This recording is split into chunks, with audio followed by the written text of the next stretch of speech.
Azi voi explica ce este rata de rentabilitate a capitalului utilizat când analizăm companiile în care dorim să investim. În engleză, acest indicator financiar este numit Return on Capital Employed și se prescurtează ROCE.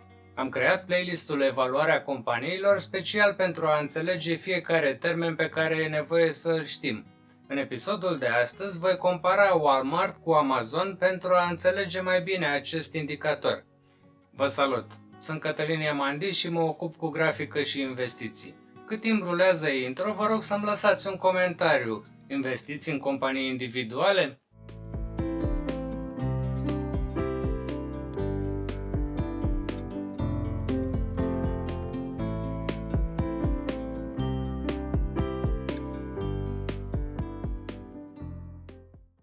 Scopul acestei prezentări este educativ și exemplele oferite nu sunt recomandări de investiții. Haideți să revenim la subiectul de astăzi. Rata de rentabilitate a capitalului utilizat este un indicator financiar folosit pentru a evalua eficiența și profitabilitatea unei companii în utilizarea capitalului investit. Altfel spus, ROCE ne arată cât de bine o companie transformă banii investiți în profit. Formula pentru calcularea ROCE este următoarea. ROCE este egal cu profitul operațional, numit și EBIT, supra capitalul utilizat. Profitul operațional reprezintă profitul obținut din activitatea principală a companiei, înainte de a lua în considerare cheltuielile cu dobânzile și impozitele. Și capitalul utilizat este suma totală a capitalului investit în companie, incluzând capitalul propriu și datoriile pe termen lung. ROCE este un indicator util în evaluarea companiilor din sectoarele care necesită investiții mari de capital, cum ar fi utilitățile sau telecomunicațiile.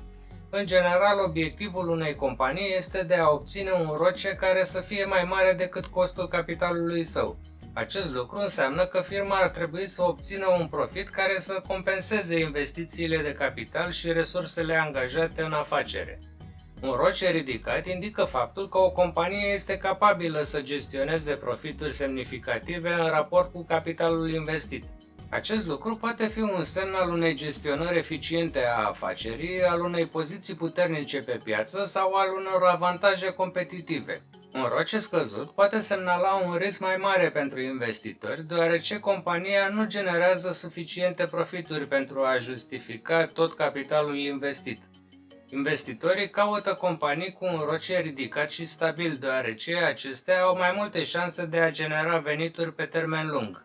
Un ROCE scăzut poate indica o companie cu o performanță slabă sau cu probleme financiare.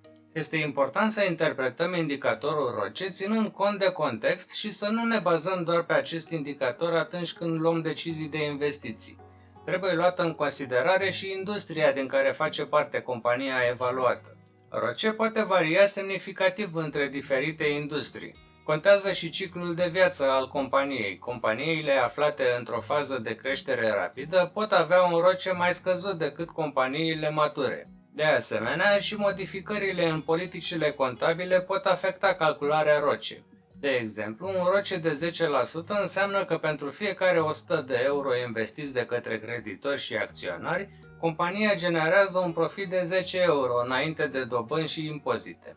Pe măsură ce rezultatul acestui raport este mai mare, compania este mai eficientă în utilizarea capitalului angajat. La fel ca alte rapoarte, cum ar fi ROE și ROA, acest indicator trebuie comparat cu ROCE-ul altor companii din aceeași industrie. Atunci când comparăm firme sau afaceri din același domeniu, vom prefera compania cu cel mai mare ROCE, deoarece înseamnă că afacerea oferă o rentabilitate mai mare. Să luăm ca exemplu două companii mari din industria de retail alimentar, Walmart și Amazon.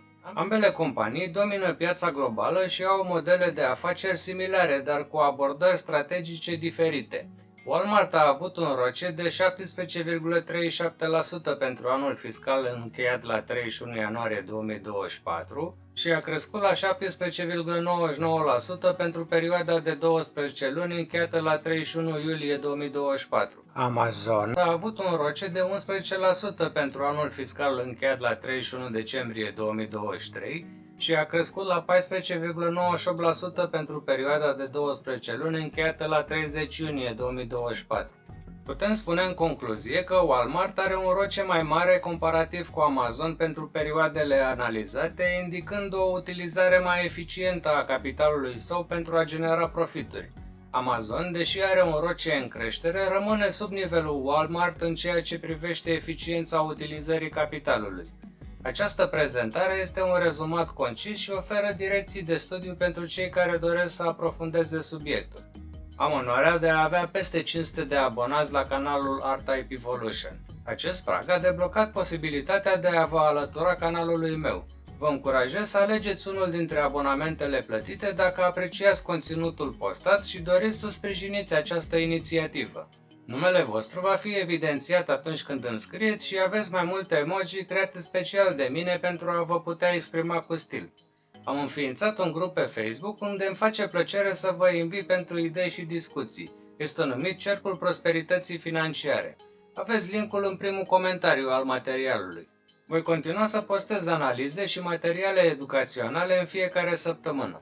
Ca de obicei, mulțumesc frumos tuturor și vă rog să vă abonați și să vă alăturați canalului meu. Apăsați butonul de like dacă ați urmărit până aici videoclipul și vă rog să distribuiți acest material ca să ridicăm nivelul de educație financiară și cu toții să trăim mai bine în România. Activați, vă rog, clopoțelul pentru a fi notificați atunci când postez un episod nou.